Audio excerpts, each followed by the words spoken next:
and he talks a lot about those Minnesota Wild. So joining me here via the Global Satellite Network presented by StreamYard, Seth Toupal. So, I've watched Minnesota in the last couple seasons, and I don't know what to think of them because I'm like, they are they are literally like a needle on the thread hanging on, man. Like, because it's a team that I love their offense with Kirill Kaprisov. I also do like their defense with Matt Dumba and Eunice Brody. Like, they're the kind of team that if you go toe to toe in 7 rounds, that team's going to give you a little bit of fits. What have you seen from the Minnesota Wild this year? Because I try to put a finger on it. I can't figure it out. What have you seen this year from them? Well, it's a team this year that has had to fight and claw way more for wins than they did last year. They had the unbelievable offense last year, broke every franchise record that they previously had with Kirill, with Kevin Fiala, with all those other guys that had career seasons. This year, the offense hasn't been there, and so they've had to rely more on power play scoring. They've had to rely more on defense and goaltending. And within the last couple of weeks, it's been a real struggle to come away with goals. And we're seeing some signs that this team is starting to kind of get out of that a little bit. The last couple of games have been much better in terms of generating chances. Mm-hmm. And so it's a team that's going to have to fight all the way through to the end of the year. They just don't have the firepower to really match teams like Dallas, teams like Colorado. And so in order to beat those teams, they're really going to have to keep it tight and are going to have to try to slow those teams down. And so we're seeing some progression from this team to where maybe they can start to get things going towards a playoff spot. But yeah, it has been about the polar opposite that it was last year to this year. Just not as many exciting overtime wins as we saw last year, but it seems like they're maybe starting to fight their way out of it. Yeah, and I mean, they're an interesting team all the way through and through. I knew that, with the departure of Kevin Fiala, it was going to take a hit on the offense. I mean, I'm watching him right now with the LA Kings, and he's really fit himself in well with Victor Arvidsson, with a lot of the youngsters there. And so watching this team, what's the status you've heard about Matt Dumba? Because I've heard headliners on him. They said there's a possibility he may be traded, there maybe not be. But I've watched it several times, and I'm like, I haven't seen Minnesota move that defense once, because it's like they hold on for as much as they can, and then they end up making the playoffs, and then they looked real good. What are you hearing about Matt Dumba so far? It's an interesting case with Dumba because he is not the same player that he was in his prime. Injuries have kind of robbed some of that skill set from him over the last couple of years. And so with him being an unrestricted free agent in the offseason, it just seems like we're getting to the point finally that his chapter with Minnesota is coming to an end. He's been subject of trade rumors for like 6 years in a row. So it's nothing new.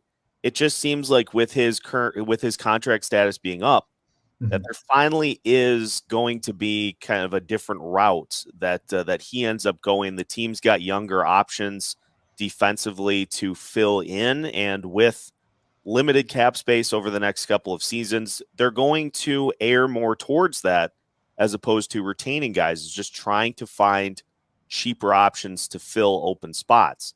Now, as for a trade, it's hard to say because from the sounds of it, there aren't a whole lot of teams that are really kicking the tires on Dumba before the trade deadline. He is an option, but it seems like teams are looking at guys a little higher up that can give you maybe more offensive production or are a true defensive defenseman. So it's a situation where Bill Guerin, I'm sure, is keeping an eye on it. And if Dumba gets hot and looks good for a couple of games before the deadline, that may change. But at this point, it does seem like the trade route for him is a little quieter than we had expected it to be as we get close to the trade deadline. Yeah, and a lot of names, and a lot of just momentum changes. I mean, the fact that we watch the Islanders, they get Bo Horvat. I think they found a really good replacement since they lost Jordan Eberle to the expansion draft. And then watching Vladimir Tarasenko tearing it up with the Rangers, and then I don't know if Toronto's really going to get over that hump. Now they got Ryan O'Reilly. I mean, there've been first round woes with this team, and I'm like, I don't know if I really want to be bought in because they'll reel you in so close, and then there's a whole like cesspool of disappointment. And so I'm like, I don't know. But I'm watching a lot of youngsters right now, young up and coming rising stars. Jack Hughes, he's arrived in New Jersey. Jason Robertson is tearing it up in Dallas. Watching the emergence of Kirill Kaprisov, because it's like the Wild needed something new that could help with their offense, because they've already moved past with Zach Paris and then Ryan Suter, and now because now you're asking Jared Spurgeon to be that big time guy. What have you seen with Kirill Kaprizov and his growth with this team that could eventually help with the culture of this franchise, and maybe potentially they could shoot to be further and beyond in the playoffs if all things go well?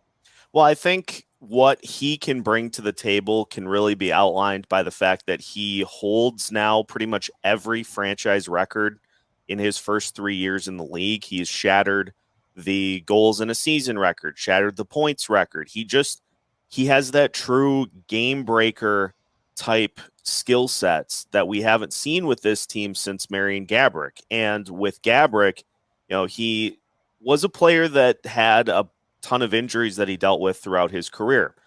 Kirill doesn't have that. He is a player that just has amazing speed, amazing puck handling ability.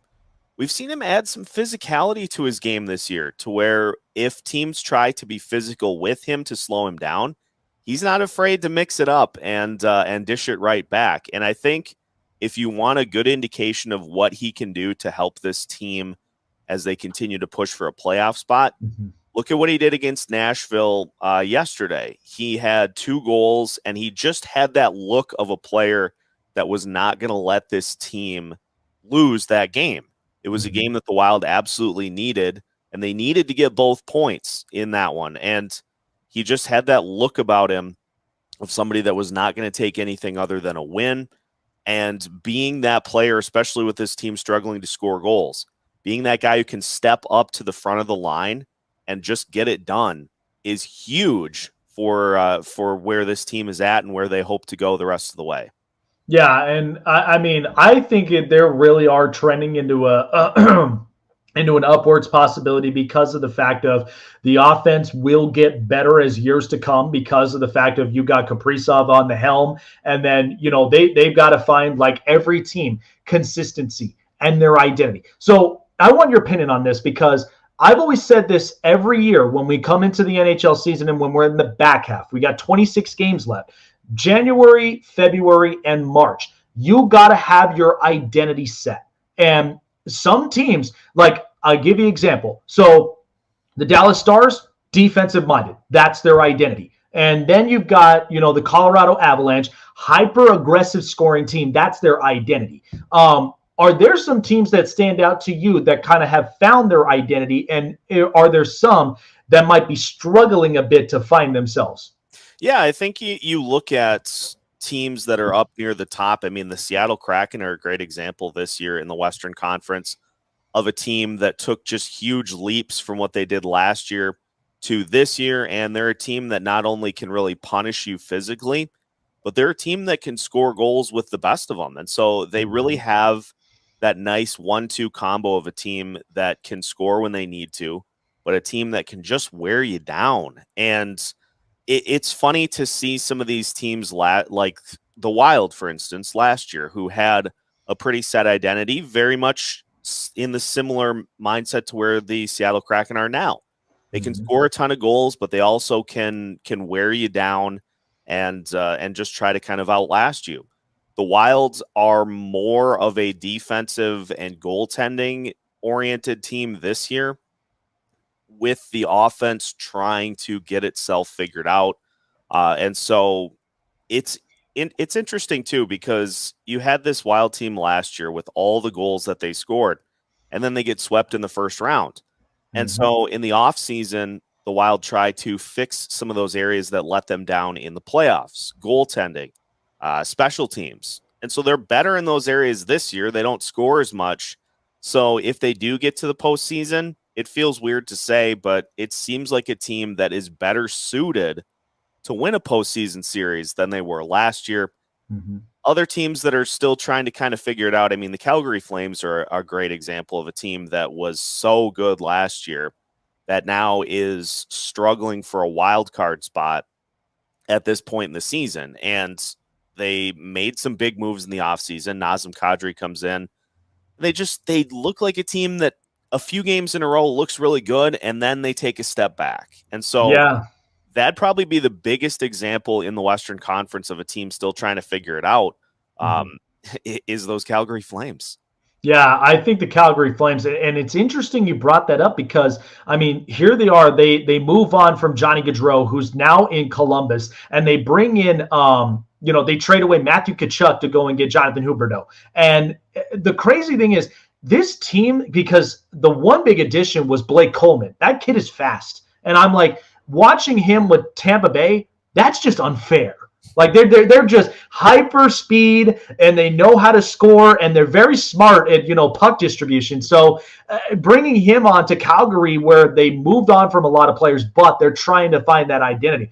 I like the fact they brought in Jacob Markstrom because I've said he's like an iron horse, man. Like you put so many minutes on this dude, and watching him from Vancouver, he's working his tail off, and he's really trying to give you the important stops that you need. But he's human. He's not, he's not this Superman you always need. So that's where you got to have that. And it kind of leans a little into the topic. But to finish, yeah, I mean, I could tell you right now, Minnesota, even 2 years ago, when they played the Vegas Golden Knights, they were giving Vegas fits. And I loved that series because I was a little scared.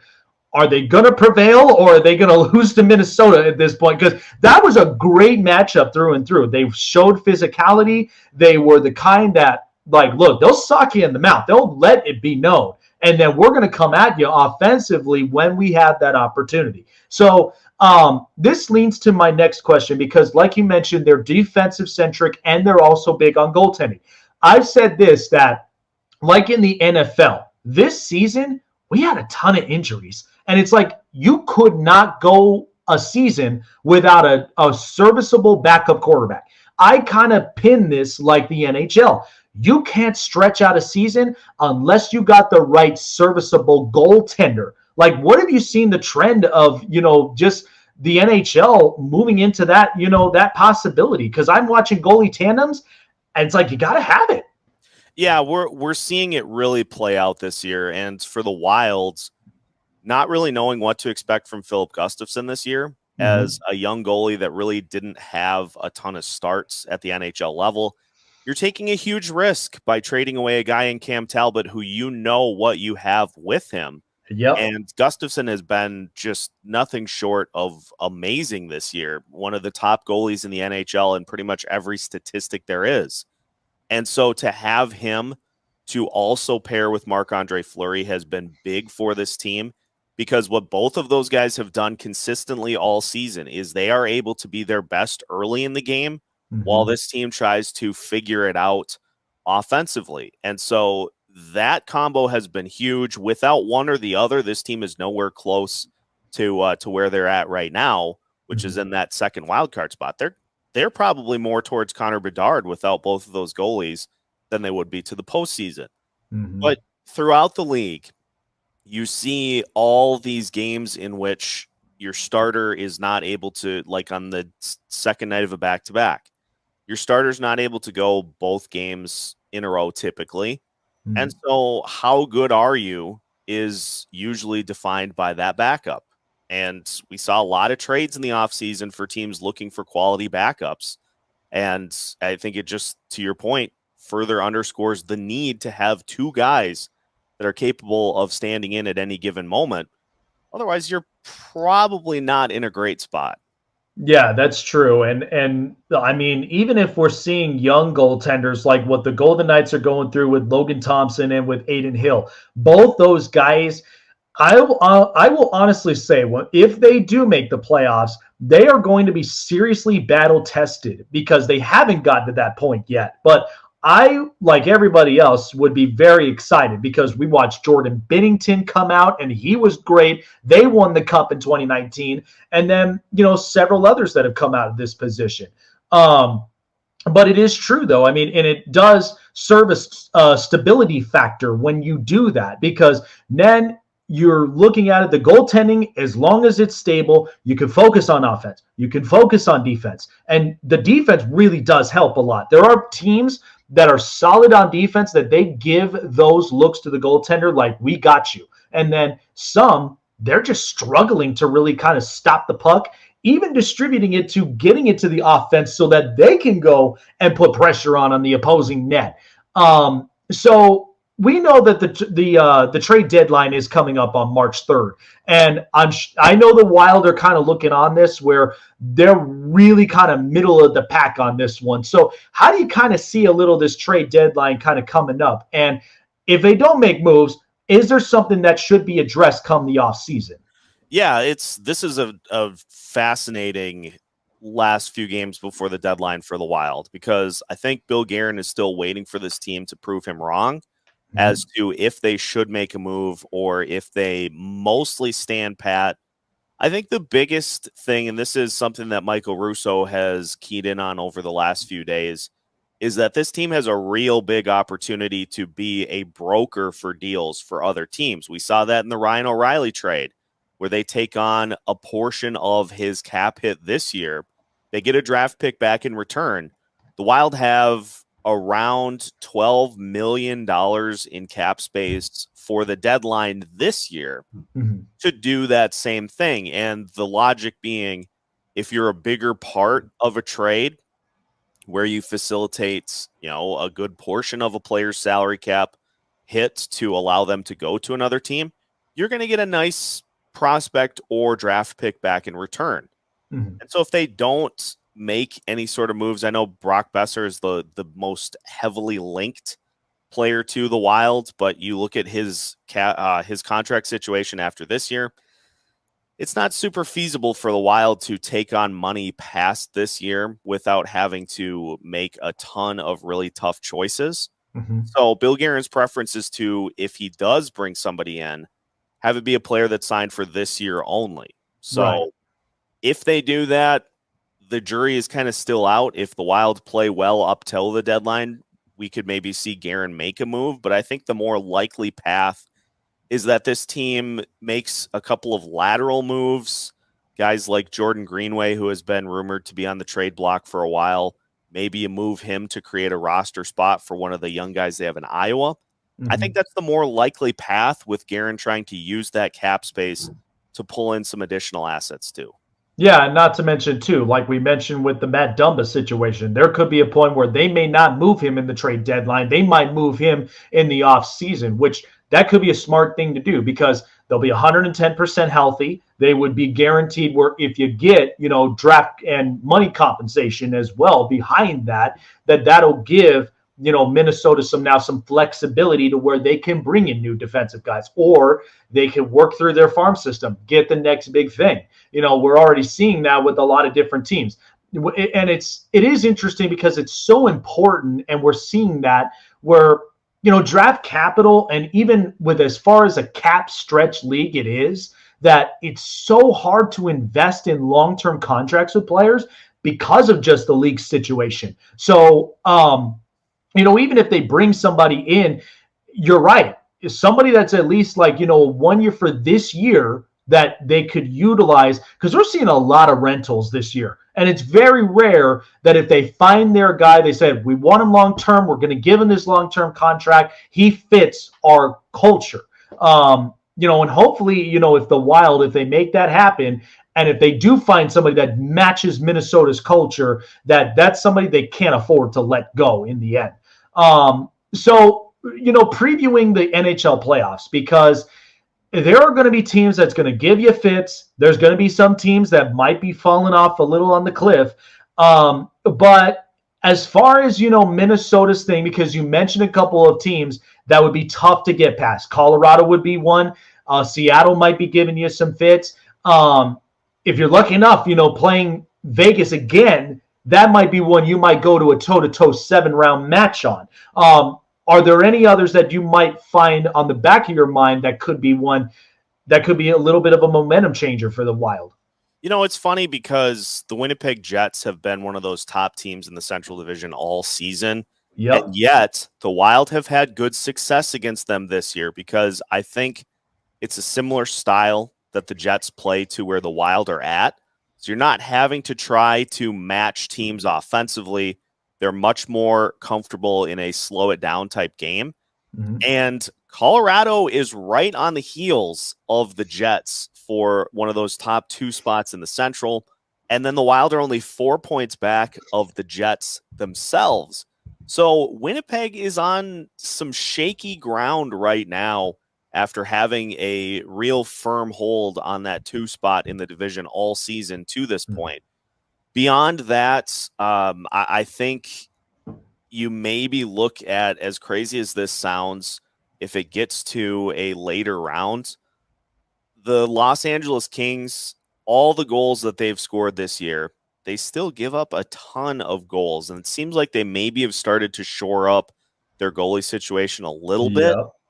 But that is a team I think I look at as potential to really get caught by a team that just gets hot offensively against them to where then they can't stop the opponent, and maybe their offense is not able to match as well.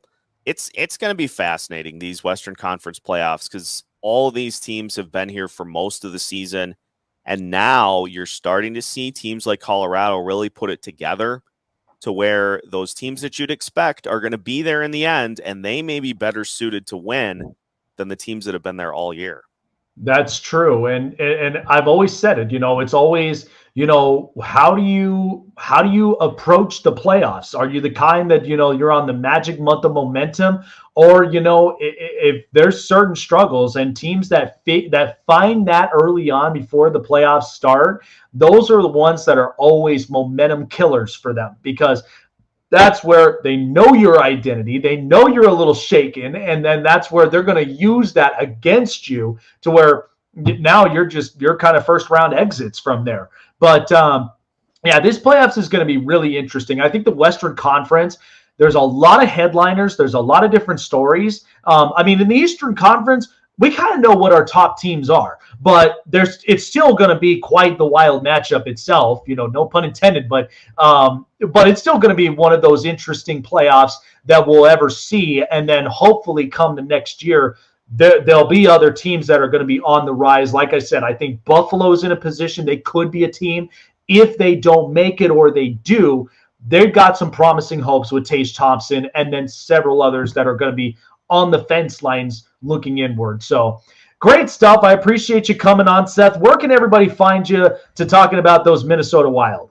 You can follow me on Twitter personally at Seth Toups. Also, you can follow the show account at Locked On Wild, available on all of your favorite podcast platforms, YouTube, all social media. So just follow along if you're curious as to how the Minnesota Wild are going to do the rest of the way.